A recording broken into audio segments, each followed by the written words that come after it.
শুভেচ্ছা দর্শক।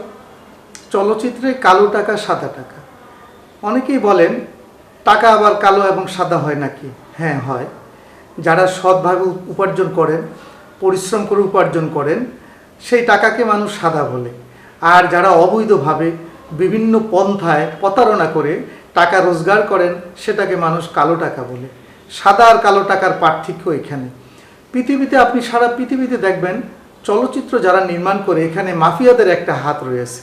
আপনি বোম্বে দেখবেন দাউদ ইব্রাহিম, যে দুবাইতে বসে চলচ্চিত্র নির্মাণ করতেন, তার নাম সারা পৃথিবীতে ছড়িয়ে আছে। আমাদের বাংলাদেশেও দীর্ঘদিন একজনের নাম ছিল, তিনি হলেন আজিজ মোহাম্মদ ভাই।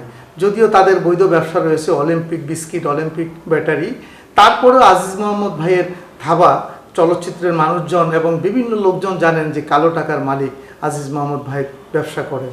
যে এর মধ্যেও বিতর্কিত আজিজ মোহাম্মদ ভাই সালমান শাহ এবং সোহেল চৌধুরী হত্যার আসামি হিসাবে এখনও দেশের বাইরে রয়েছেন, তার বিরুদ্ধে রয়েছে মামলা। এর মধ্যে অনেকেই বৈধভাবে টাকা ইনকাম করে চলচ্চিত্র ব্যবসা করেন, আবার অনেকে কালো টাকায় বিনিয়োগ করেন। সাদা আর কালো দুটো মিলিয়েই রয়েছে আলোচনা এবং সমালোচনা। আমাদের চলচ্চিত্র ইন্ডাস্ট্রিতে বেশিরভাগ মানুষই বৈধ টাকা দিয়ে চলচ্চিত্র নির্মাণ করেন।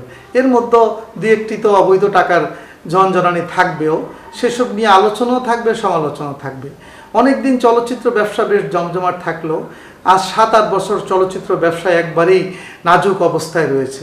এর মধ্যে হঠাৎ করে দেখা গেল সাকিব চলচ্চিত্রের চরম দুঃসময়ের মধ্যে অনেকেই হুট করে 20-25 কোটি টাকার চলচ্চিত্র নির্মাণে আগ্রহী হয়ে ওঠেন। জানিয়ে রয়েছে নানা বিতর্ক। অনেকেই বলছেন যে আমাদের চলচ্চিত্রে এখন যেই নাজুক অবস্থা, শুধু দুটি ছাড়া দর্শক হলমুখী হচ্ছে না।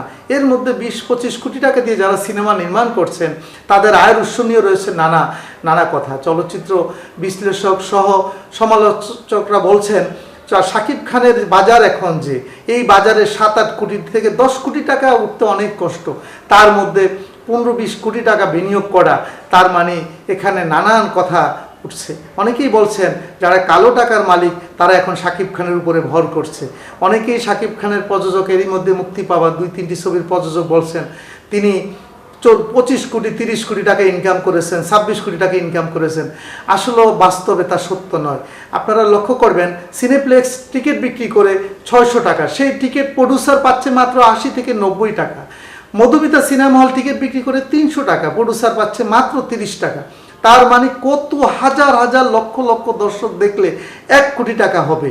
তার মানে পুরো সেলের টাকা 80% টাকায় নিয়ে যাচ্ছেন প্রদর্শকরা, আর প্রডিউসার পাচ্ছেন মাত্র 20%। এই পার্সেন্টেজ যদি আপনি হিসেব করেন, তার মানে 1 কোটি টাকা হতে অনেক দর্শক ছবিটি দেখতে হয়। এর মধ্যে আবার বলছেন অনেক প্রডিউসার যে তিনি 40 কোটি 25 কোটি 30 কোটি টাকা আয় করছেন। আসলে অনেকেই চলচ্চিত্র বিশ্লেষকরা বলছেন শুধু কালো টাকাকে সাদা করার জন্যই এইসব কথা বলা। বাস্তবের সাথে আসলে ছবির যে সেলের সাথে বাস্তবের যে ইনকাম, তার সাথে কখনোই মিল খুঁজে পাওয়া যায় না। এর মধ্যে আবার অনেকেই যারা শাকিব খানকে নিয়ে নির্মাণ করছেন, তাণ্ডব, প্রিন্স, বরবাদ, এরা কোটি কোটি টাকা লস দিয়েছেন। তারপরও অনেকেই আসছেন, অনেকেই আসবেন সাদা টাকা কালো টাকাকে সাদা করার জন্য, সাদা টাকাকে কালো করার জন্য। এই নিয়ে থাকবে বিতর্ক, তারপরে এগিয়ে যাবে আমাদের চলচ্চিত্র। ভালো থাকবেন, অন্যকে ভালো রাখবেন।